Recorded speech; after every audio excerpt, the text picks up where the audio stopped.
la paix de Dieu soit avec nous. Amen.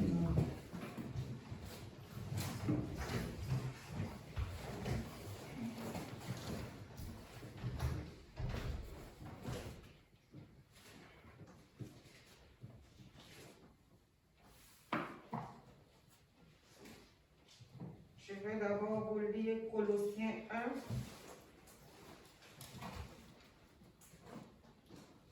1. À partir du verset 26. Ou bien s'il y a quelqu'un qui l'a. Colossiens 1, verset combien? 26.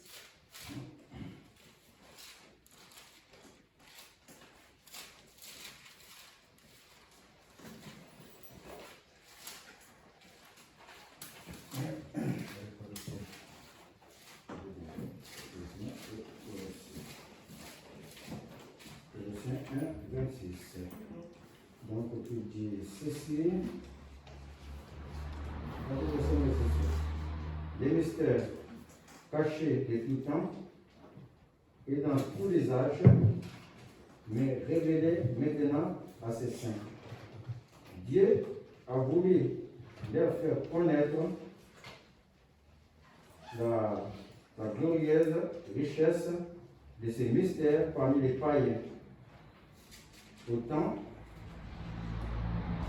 à savoir plutôt, Christ en vous l'espérance de la gloire. C'est lui que nous annonçons, exhortant tout homme et instruisant tout homme en toute sagesse, afin de présenter à Dieu tout homme devenu parfait en Christ. C'est à quoi je travaille en combattant avec sa force qui agit puissamment en moi. Amen. Amen. Je vais commencer par Colossiens 1, verset 26, afin que nous puissions comprendre quelque chose. C'est qu'autrefois, nous étions étrangers à la vie de Dieu. Mais lorsque nous avons été rapprochés du Seigneur par la puissance du sang de Jésus, il y a un mystère qui demeurait caché pour nous. C'est que Christ, il est vivant. Mais il n'est pas vivant en dehors de nous. Il est en nous. Et ce mystère nous a été révélé. Et ce mystère nous amène dans une gloire certaine. C'est pour ça qu'on dit Christ en moi, l'espérance de la gloire, l'espérance de ma victoire, l'espérance de ma guérison, l'espérance de ma délivrance. C'est Christ qui est en moi. Si j'ai compris ça, je pourrais avancer dans tous les domaines de ma vie. Que Christ n'est pas en dehors de moi puisqu'il a mis en moi son esprit. Et son esprit m'amène à vivre des victoires. Parce que toutes les victoires, il me les a données. Mais c'est à moi de partir les chercher dans sa présence et par sa présence. Amen. Amen. Donc j'ai donné pour thème à la prédication, lève-toi et marche.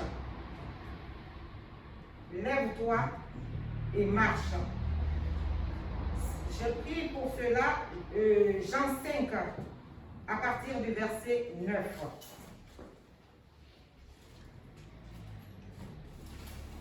Jean 5, à partir du verset 9, il dit ceci. Aussitôt, cet homme fut guéri, il prit son lit et marcha. Non. Non, Jean 5 à partir du verset 1. À partir du verset 1, d'accord. Après cela, il y eut une fête des Juifs, et Jésus monta à Jérusalem. Or, à Jérusalem, près de la porte des brebis, il y avait une piscine qui s'appelle en hébreu Bethséda, et qui a 5 portiques. Sous ces portiques étaient couchés un grand nombre de malades, des aveugles, des boiteux, des paralytiques qui attendaient le mouvement de l'eau. Car un ange descendait de temps en temps dans la piscine et agitait l'eau. Et celui qui descendait le premier, après que l'eau avait été agitée, était guéri, quelle que soit sa maladie. On va arrêter là pour le moment. Dans Jean 5, à partir du verset 1, on dit, après cela, il y eut une fête des Juifs. Et Jésus monta à Jérusalem. Or, à Jérusalem, près de la porte des brebis, il y a une piscine qui s'appelle en hébreu Bethesda. Donc, nous savons que la porte des brebis, dans Jean 10, verset 7, c'est Jésus lui-même. Et la piscine de Bethesda, Bethesda signifie lieu de la grâce, maison de la grâce, maison de la miséricorde.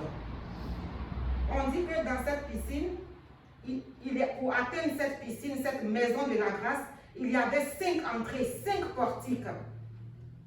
Et à chaque portique, il y avait de nombreux malades. On n'a pas dit le nombre de malades, on a dit qu'il y avait de nombreux malades qui étaient couchés. Il y avait parmi eux des aveugles, des boiteux, des paralytiques. Je vais rajouter, moi, des possédés. Vous pouvez rajouter ce que vous voulez. Donc, des gens qui souffraient. Et ces gens étaient nombreux et ils étaient couchés à chaque portique. Mais il y avait 5 portiques. Et ils attendaient quelque chose. Ils attendaient le mouvement de l'eau parce que de temps en temps, un ange descendait dans cette piscine. Et quand il y avait des vagues, la première personne qui rentrait, elle était sauvée. Donc, d'abord, il y avait l'attente, puisqu'il y avait trop de malades. Et tous ces malades-là, ils attendaient le mouvement de l'eau que ferait l'ange. On ne sait pas quand il va descendre. On ne sait pas quand il va descendre. Mais ils sont tous là, ils attendent qu'il y ait le mouvement parce qu'un ange va descendre. Quand on ne sait pas. Donc, il y avait une grande attente. Mais parmi tous ces malades, il y en a qui étaient résignés. Parce qu'ils attendent, ils attendent. Ils ne savent pas le jour de leur jour. Donc, ils sont en train d'attendre. Donc, parmi eux aussi, ils pouvaient avoir des déçus. Et maintenant, quand on voyait que l'ange était descendu, voici la bousculade. Qui va être le premier à pouvoir rentrer dans cette eau-là, dans cette piscine? Donc, il y avait tellement de bousculades. Et tout cela entraînait une inquiétude. Parce que c'est tellement difficile d'atteindre cette grâce, cette guérison, qu'il y en a au milieu de ces malades qui devenaient inquiets. Parce que l'aventure pour atteindre sa grâce était tellement périlleuse. Les conditions étaient tellement nombreuses. Donc, cela paraissait presque impossible à ceux qui attendaient.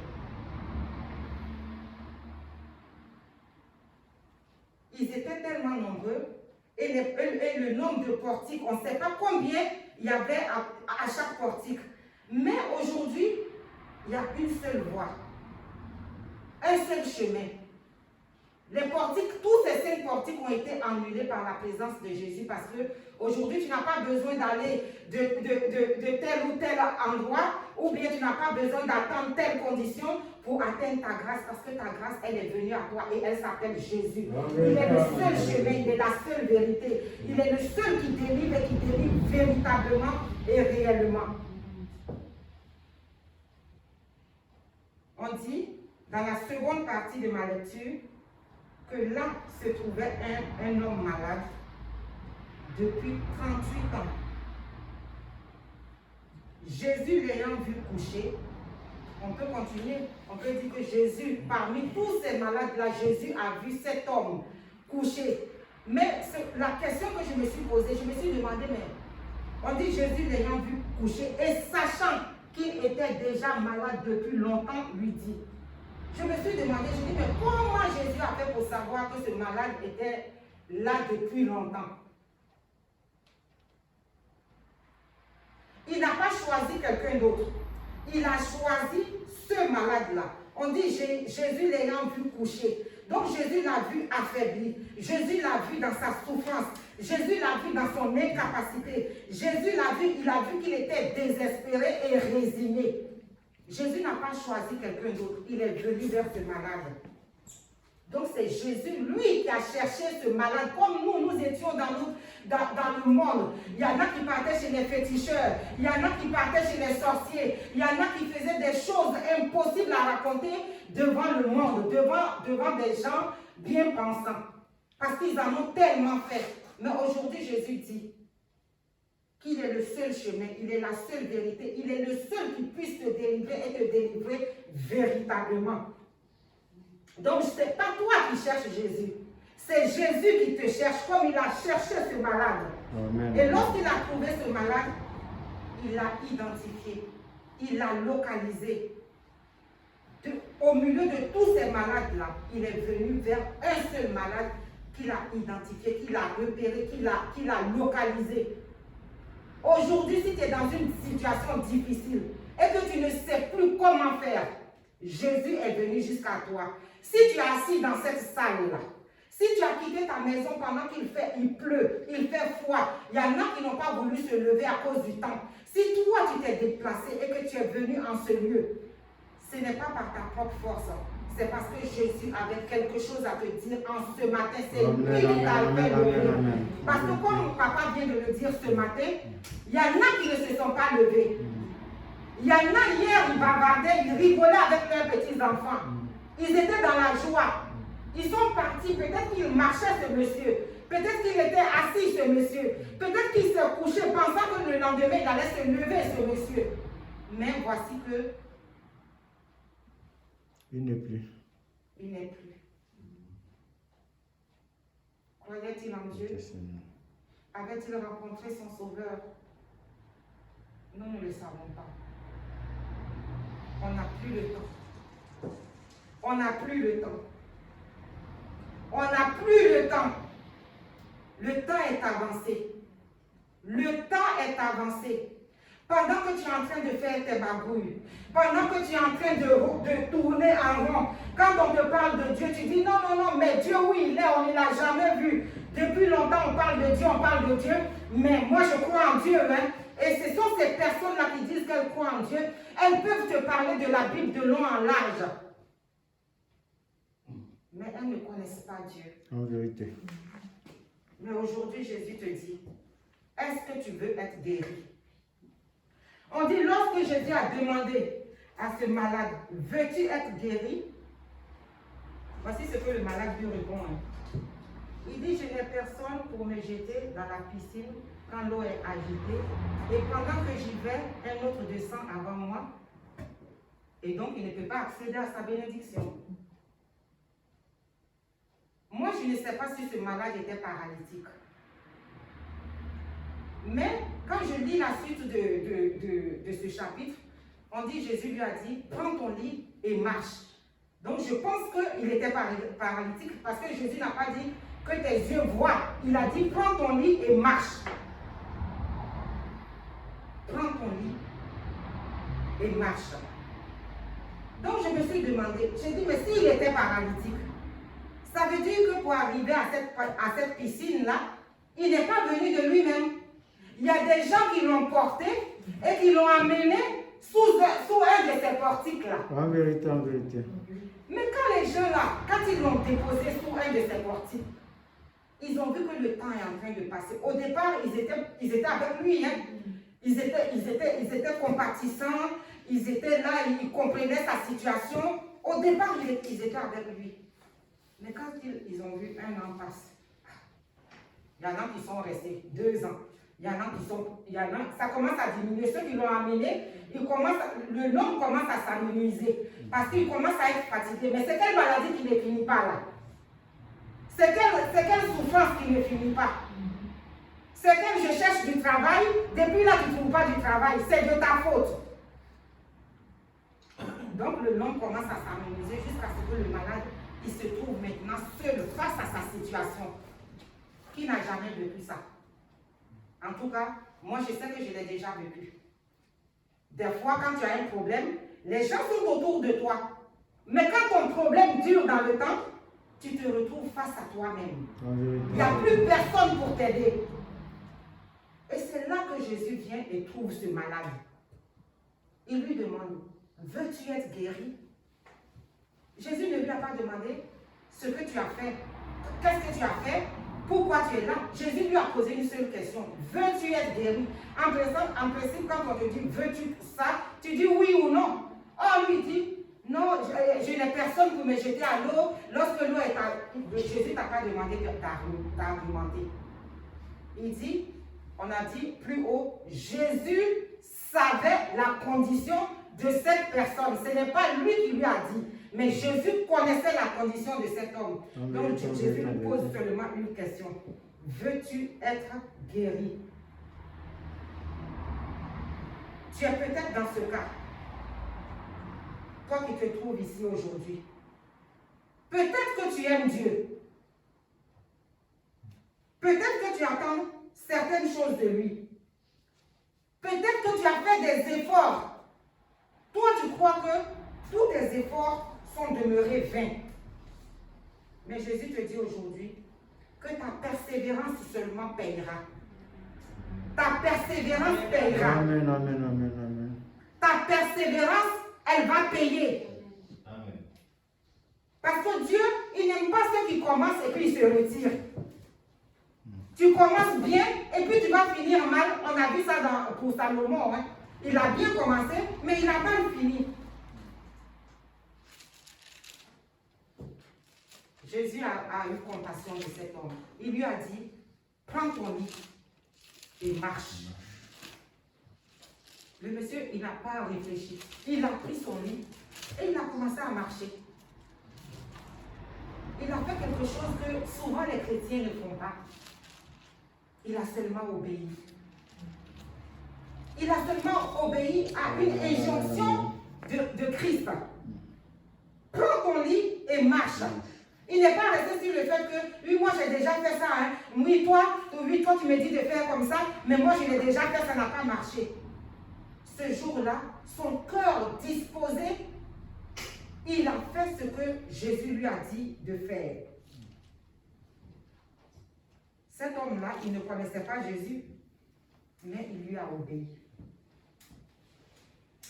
Je veux vous dire que l'obéissance est la clé.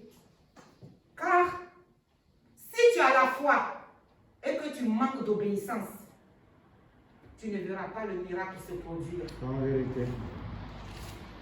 La clé de ton miracle, l'obéissance soutient ta foi. L'obéissance soutient ta foi. Tu peux avoir la foi, mais tu peux entendre. Peut-être Dieu va passer par quelqu'un que toi tu trouves même que celui-là, il ne peut pas me parler de Dieu parce que moi je connais toute la Bible. Dieu peut passer par un enfant. Il peut passer par un adulte. Il peut passer par qui il veut. Même par quelqu'un qui marche dans la rue. Toi, tu connais ton problème. Mais Dieu va donner une parole. Et cette parole-là, elle est pour toi. Donc, la foi sans l'obéissance ne peut produire de miracle. En vérité. Mais la foi soutient l'obéissance et c'est tout ça qui entraîne ton miracle. C'est en ayant la foi et en obéissant et en persévérant que tu vas voir ton miracle s'accomplir. Amen, amen. Et lorsque ce monsieur prend son lit et va dans le temple, parce que quand il a pris son lit, ce monsieur a fait quelque chose de bien parce qu'il n'est pas parti dans le monde. Il est parti dans le temple. Bien que ne connaissant pas qui était Jésus, mais il est parti dans le temple. Il est parti dans le temple. On dit, c'était un jour de sabbat. Les Juifs, quand les Juifs l'ont vu, ils ont dit à celui qui a été guéri, c'est le sabbat. Il n'était pas permis d'emporter ton lit. Il leur répondit, celui qui m'a guéri m'a dit, prends ton lit et marche. Ils lui demandèrent, qui est l'homme qui t'a dit, prends ton lit et marche. Mais celui qui avait été guéri ne savait pas qui c'était, car Jésus avait disparu dans la foule qui était en ce lieu. Lorsqu'il est arrivé dans le temple, son lit, les Juifs n'ont pas dit, mais comment tu fais pour marcher là? On sait que toi tu ne marchais pas. Ils ont dit, pourquoi tu portes ton lit? Pourquoi tu portes ton lit? Parce qu'aujourd'hui c'est un jour de sabbat, tu ne dois pas porter ton lit. Parce que le lit témoignait de sa guérison. Le lit témoignait de sa guérison. Il portait sa guérison, il est venu dans le temple. Mais même dans le temple, les gens ne se sont pas réjouis de sa délivrance. C'est ainsi que toi, mon frère, toi, ma soeur, ton élévation, ta délivrance, ta guérison ne va pas réjouir les Goliaths de ta vie. En vérité. Les pharisiens de ta vie. En vérité. Ils ne seront pas réjouis de ce que tu es changé d'une position où ils t'avaient enfermé dans la puissance et aller dans la puissance de Dieu, dans la délivrance que Dieu donne. Amen. Mais toi, tu dois persévérer. Tu dois persévérer.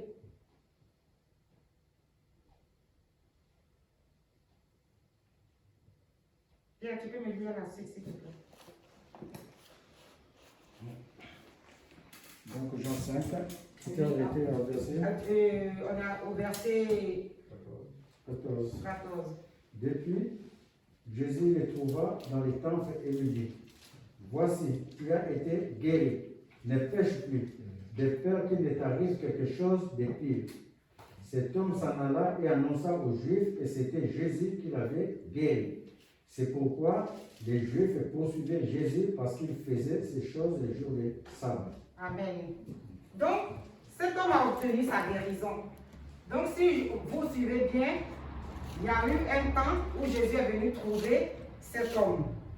Donc, pour rentrer dans sa guérison, pour rentrer dans sa délivrance, pour rentrer dans sa destinée, il y a une première étape. C'est l'étape de la guérison. C'est l'étape de la... Il faut rencontrer Jésus pour pouvoir accéder à ta délivrance, pour pouvoir accéder à ton lieu de bénédiction. Il y a une deuxième étape où maintenant Jésus sait toujours que ce monsieur il a été guéri.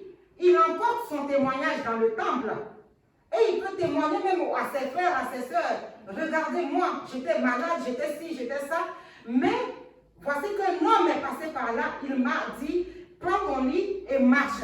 Et j'ai écouté sa voix, j'ai obéi et voici qu'aujourd'hui je marche. Mais cet homme, malgré son témoignage, il est assis dans le temple dimanche après dimanche. Mais il ne connaît pas Jésus. Il l'a rencontré, mais il ne l'a pas connu. Il a obtenu son témoignage, mais il ne le connaît toujours pas. Mais Jésus qui n'abandonne jamais ses enfants. Ce que Dieu commence, il le termine. Il va et il le trouve dans le temple. Et voici que la deuxième étape commence. Il lui dit, va et ne pêche plus. Va et ne pêche plus.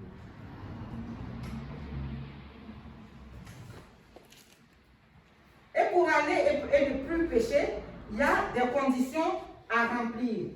C'est-à-dire que quand tu as obtenu ta délivrance, quand tu as obtenu ce que tu cherchais, tu étais dans un état désastreux pendant des années, tu ne savais pas comment avancer, tu ne savais pas où aller, tu ne savais pas comment faire, ce qui t'a emmené même chez des féticheurs, ce qui t'a emmené même à toucher des choses qui ne glorifient pas le nom de Dieu, ce qui t'a emmené même à être au plus bas de ta forme. Alors que tu allais chercher à t'en sortir, mais à force de chercher sous différents portiques, et ces portiques-là ne t'amenaient pas au bonheur. Quand je veux vous dire en ce matin que celui qui va chercher sa bénédiction, sa délivrance, sa guérison chez les marabouts, dans des endroits ténébreux qui ne glorifient pas Dieu, celui-là, il s'enchaîne lui-même.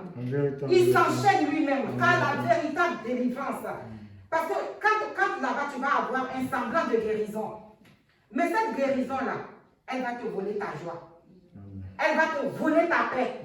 Parce qu'à un moment donné, tu seras tourmenté par ceux qui t'ont emmené dans ce semblant de guérison. Donc, quand Jésus veut que cette personne-là soit complètement à lui, comprenne qu'il n'y a de délivrance qu'en lui. Donc, Jésus ne l'a pas lâché. Il est parti encore dans le temple. Il est parti trouver cet homme et il lui dit, va et ne pêche plus. Donc, Jésus maintenant lui dit, va et ne pêche plus. Mais comment entretenir sa délivrance? Comment?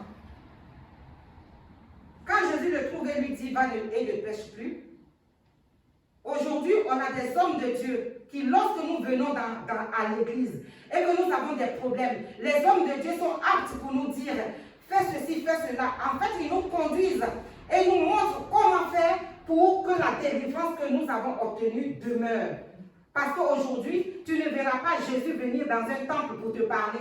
Mais comme il a choisi Moïse autrefois, il a aussi choisi des hommes de Dieu qui peuvent te guider, qui peuvent t'emmener à entretenir cette guérison, cette délivrance et à demeurer libre dans la présence de Dieu. Mais pour cela, il faut que tu entretiennes ta délivrance.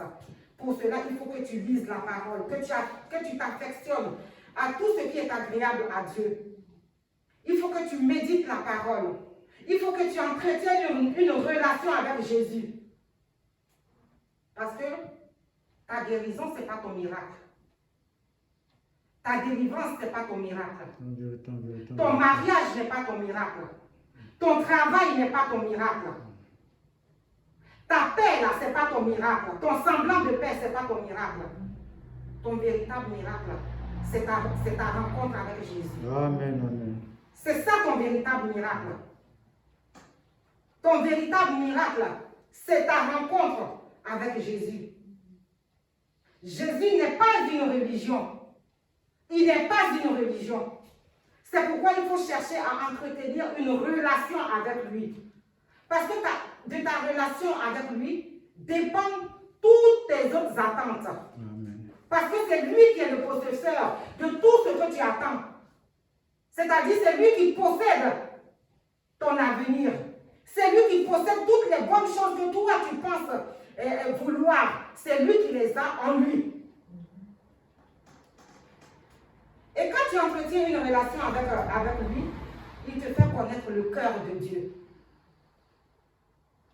Moi, je sais que quand tu es avec, par exemple, je suis avec Pierre, il y a des choses que Pierre ne dira pas à tout le monde, mais parce que j'ai une relation vraiment étroite avec lui, il y a des choses qu'il ne confiera qu'à moi. Donc, c'est cette relation qu'il faut chercher avec Jésus. C'est-à-dire que c'est une relation d'amitié, une relation de confiance, une relation de tous les jours. Parce que c'est Jésus qui te guérit. Si tu l'as, tu as tous les miracles du monde. Amen. Tous les miracles que tu cherches, ils sont regroupés en une seule personne et elle s'appelle Jésus. C'est lui qui te guérit. Il s'appelle Jéhovah Rapha. C'est lui qui te donne la paix. Il s'appelle Jéhovah Shalom. C'est lui qui te protège. Il s'appelle Jéhovah Nissi. C'est lui qui combat pour toi. Il s'appelle Jéhovah Sabaoth. C'est lui le créateur de tout ce que tu vois. Que ce soit les maisons, que ce soit les arbres, que ce soit je ne sais pas quoi. Parce que si lui n'avait pas donné l'intelligence aux hommes, les hommes n'allaient pas pouvoir construire des maisons. En vérité, en vérité. Donc c'est lui qui est la source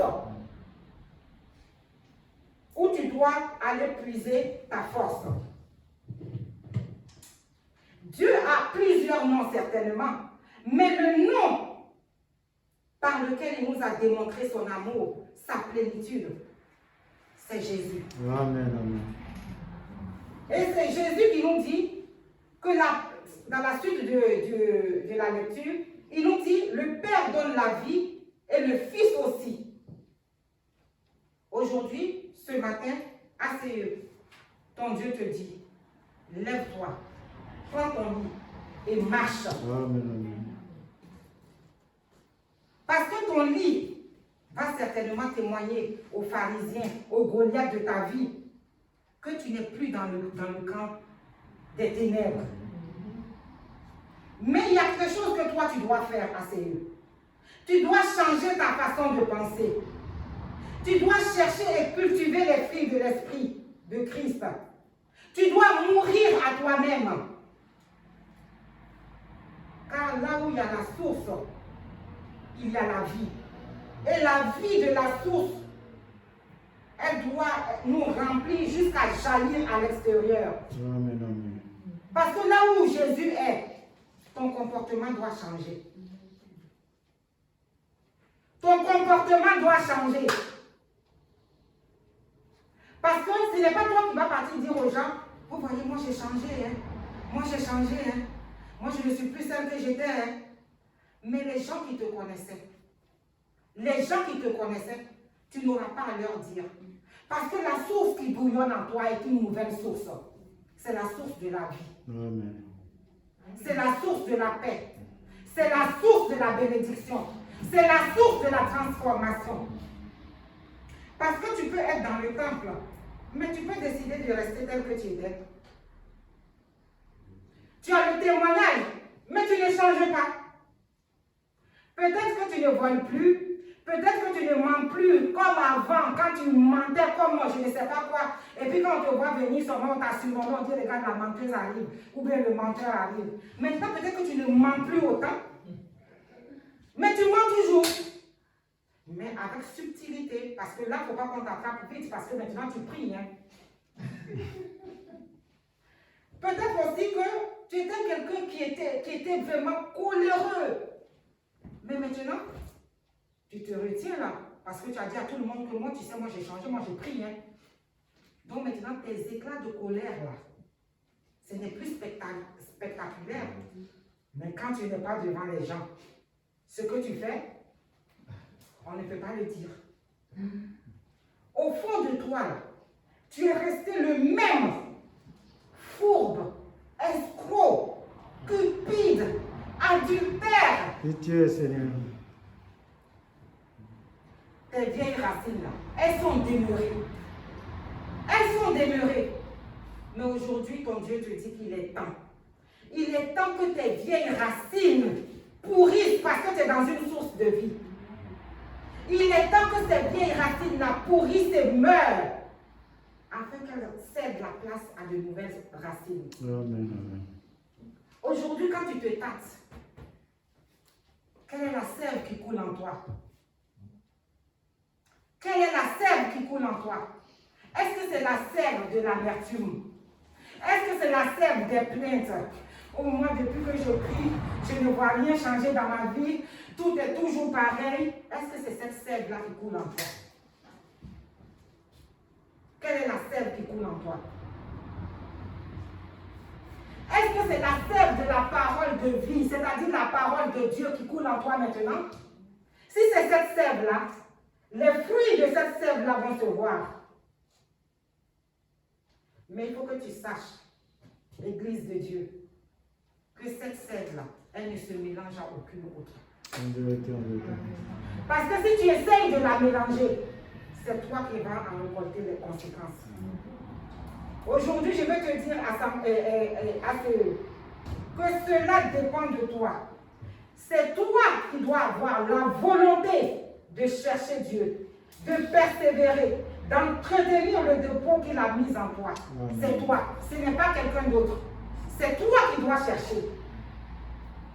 Aujourd'hui, Dieu te dit, lève-toi, Église de Dieu, et marche. Parce que le Père, nous sommes devenus les frères de Christ. Et Christ dit que lui, il vit et lui donne la vie, comme le Père donne la vie. Aujourd'hui, Assemblée chrétienne Emmanuel, le Père agit encore. Et nous qui sommes ses fils et ses filles, nous aussi nous agissons par sa grâce. Que notre présence en ce lieu, dimanche après dimanche, porte du fruit digne de la repentance. Amen, amen, amen. Du fruit digne de la repentance. Dans Éphésiens 3, au chapitre 15, Dieu nous dit que toute famille tire son nom de lui.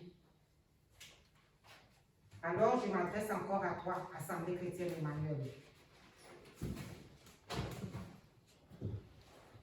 Est-ce que tu sais accueillir tes nouveaux-nés? Est-ce que tu sais leur montrer, comme une femme lorsqu'elle est enceinte, quand elle apprend qu'elle est enceinte, même à 1 mois, il y a des femmes qui commencent à chercher des petites chaussettes, qui commencent à faire le petit trousseau, qui commencent à, quand la grossesse avance, elle commence à faire de la place pour le nouveau-né qui va arriver. Est-ce que toi, tu sais montrer ça? Tu sais montrer à ceux qui viennent, qui sont attendus. Tu sais montrer à ceux qui viennent que tu leur as déjà fait de la place. Famille ACE. Est-ce qu'entre nous, nous savons nous supporter? Parce que dans 1 Corinthiens 13, on dit l'amour. L'amour, c'est l'apothéose en Christ. On dit que tout va disparaître. Les prophéties vont disparaître. Parce que, sachant une chose, hein, c'est pas au ciel que tu as bâti faire ton témoignage. Hein. Au ciel, on n'a pas besoin de voir les miracles de Dieu, hein, parce qu'on sera face à face. va demeurer, c'est l'amour. Amen. Est-ce que tu sais supporter tes frères? Est-ce que tu sais, est-ce qu'on sait nous se pardonner mutuellement? Est-ce qu'on sait enlever l'amertume en nous? Parce que l'amertume, c'est une porte qui amène au non-accomplissement des promesses de Dieu. En vérité. Famille ACE, est-ce que nous savons valoriser notre berger? Est-ce que nous savons valoriser notre berger? Parce que malgré ses défauts, Dieu qui est le seul juste juge, il a trouvé bon de le choisir et de l'établir sur cette famille ACE. Est-ce que nous allons contredire le choix de Dieu comme l'ont fait Aaron et Marie et Myriam? Est-ce que nous allons contredire le choix de Dieu? Parce que Dieu dit que toute famille tire son nom de lui. Et chacun de nous qui est assis ici, nous sommes nés dans des familles. Est-ce que moi je vais laisser ma famille et puis aller valoriser la famille de quelqu'un d'autre? Ce serait quand même un peu bizarre. Je dois valoriser ma famille parce que ma famille, c'est là où Dieu a trouvé bon que je naisse. En vérité. Et Dieu ne se trompe pas. Famille ACE, prenons-nous soin de nos aînés. Parmi nous, qui appelle Maman Janine? Qui l'appelle?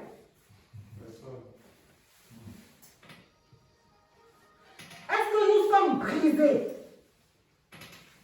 Parce que quand tu viens à Dieu, ne pense pas que tu vas demeurer celui que tu étais. Dieu te brise. Il te brise. Parce qu'il veut que tu sois celui que lui, il veut que tu sois. Pas celui que toi, tu veux être. Celui que lui, il veut que tu sois. Parce qu'il ne va pas te donner sa gloire. Parce que tout ce que tu vas être ne va glorifier que Dieu et Dieu lui seul. En vérité, en vérité. Si à toutes ces questions-là, vous pouvez répondre oui, sachez que les bontés de Dieu ne sont pas épuisées. Dieu ne tarde pas à l'accomplissement de ses promesses. Il est temps que tu persévères dans la prière, dans les supplications, pour être rempli de Dieu. C'est en changeant ta façon de penser, de percevoir sa parole, que tu pourras parvenir au véritable salut. En vérité, en vérité. ACE, il est temps qu'on se lève. Mais qu'on se lève dans l'amour. Il est temps qu'on se lève dans l'amour, dans l'humilité, dans la bienveillance. Parce que le salut, comme pour ce paralytique-là, le salut est venu jusque à nous. Amen, amen, amen. Dieu nous dit que nous sommes le sel de la terre. Nous sommes le sel de la terre. Que notre assaisonnement ne soit pas fade ou bien inexistant. On met, on goûte, il n'y a rien. Il faut que notre assaisonnement donne du perce à la nourriture. Amen. Si nous sommes le sel, soyons un véritable sel pour la gloire de notre Dieu. Amen, amen. Mais tu n'es pas seul pour y arriver. Tu n'es pas seul pour y arriver. Tu n'es pas seul pour arriver à être transformé. Plus tu vas te coller à la parole de Dieu, plus tu vas rechercher les choses d'en haut, et plus l'Esprit de Dieu va t'aider. Parce qu'il est disponible. Aie soif, encore plus soif du Saint-Esprit. Parce que c'est lui qui te transforme et c'est lui qui te régénère. Amen. C'est lui qui te transforme et c'est lui qui te régénère. J'arrive à la fin de mon message. Donc, affectionne-toi aux choses qui sont agréables à Dieu. Amen. Lis, médite sa parole. Car Dieu, il est sa parole et il est dans sa parole. C'est par elle que tu peux le connaître.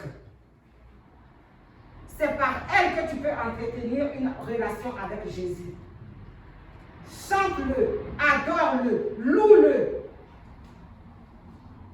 en tout temps et en toutes circonstances. Que tes circonstances soient bonnes ou mauvaises. Parce que quand tu es dans une marche, l'ennemi va venir te montrer que tu n'évolues pas. Que tu as vu que ta condition que tu ne voulais plus là, elle s'est aggravée. Mais si toi tu persévères, l'ennemi fléchira à genoux. Parce qu'il n'y a pas un de tes ennemis qui peut tenir devant le nom de Jésus. En vérité. Jésus, il n'est pas seulement ta solution. Il n'est pas seulement la solution à tes problèmes. En fait, Jésus, il est la personne la plus importante de toute ta vie. Amen. Parce que c'est lui qui est le principe de ta vie.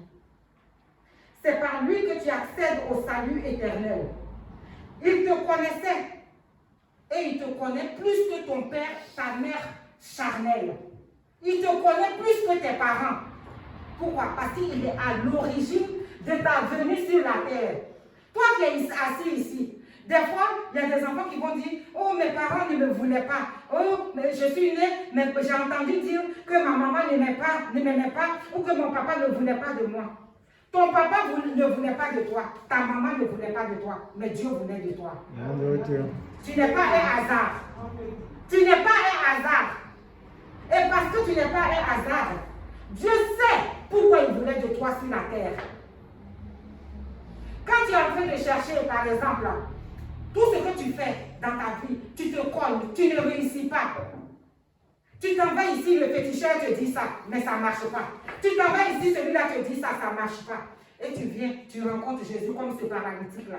Et tu viens dans la maison de Dieu, Jésus s'approche de toi par les paroles, par la prédication, par beaucoup de manifestations d'amour.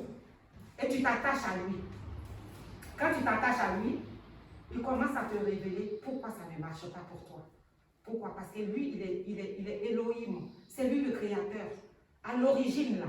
Quand ton papa et ta maman ne savaient même pas que toi, tu allais venir au monde. Et quand tu es venu au monde et qu'eux, ils ont dit que toi, tu étais une erreur, là. Lui, il savait qu'il t'avait déjà choisi. Il savait que Marie, tu dois venir au monde. Et il savait les alliances mauvaises qu'avaient tissées tes parents. Il les connaissait.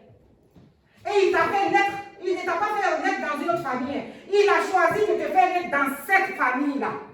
Est-ce que Dieu se trompe? Est-ce que Dieu se trompe? Et il a permis que tu sois, que tu te cognes, que quand tu t'en vas quelque part, là, tu te cognes, rien ne réussisse pour toi. Est-ce que si tout réussissait pour toi, là, tu allais le chercher? Et quand tu t'es cogné, mais comment je vais faire? Attends. Tu es venu à Dieu. Quand tu es venu à Dieu, parce qu'il a vu ton cœur, parce qu'il a vu que tu t'es attaché à lui, parce qu'il a vu que tu l'as cherché, parce qu'il a vu que quand il va te révéler les choses, tu es prêt à les encaisser, à ne pas partir dire « Hey, papa, c'est toi qui m'as fait ça, maman, c'est toi qui m'as fait ça ». Parce qu'il a vu qu'il t'a transformé de l'intérieur. Il va t'ouvrir les portes. Parce que les portes qu'il ouvre pour toi, les portes qu'il ouvre pour toi, ce n'est pas pour ta gloire. C'est pour que le monde sache qu'il est vivant. C'est pour que le monde sache que Dieu n'est pas une chimère, que ce n'est pas une fable, que ce n'est pas une histoire qu'on raconte pour se réjouir et puis la minute d'après, on est dans des problèmes. Celui qui a Dieu, on a vu l'exemple de ma fille Jocelyne.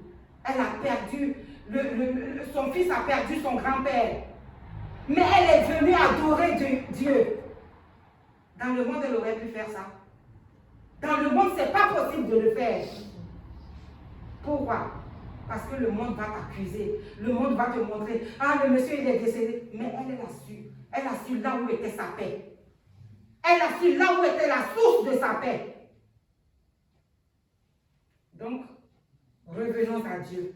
Parce que c'est dans une relation persévérante qu'on devient intime avec Dieu. Et c'est dans cette intimité qu'on a cette confidence. Les confidences sur comment tu es né. Les confidences sur pourquoi tu es bloqué. Les confidences sur pourquoi il va te faire sortir et comment il va te faire sortir. C'est lui qui les connaît. Amen. Alors lève-toi à Séul. Lève-toi, Église de Dieu. Et marche. C'est ce que ton Dieu t'ordonne. Marche dans la persévérance, marche dans l'amour, marche dans la régénération de ta mentalité et accède au plan parfait de Dieu pour ton salut. Soyez bénis. Amen.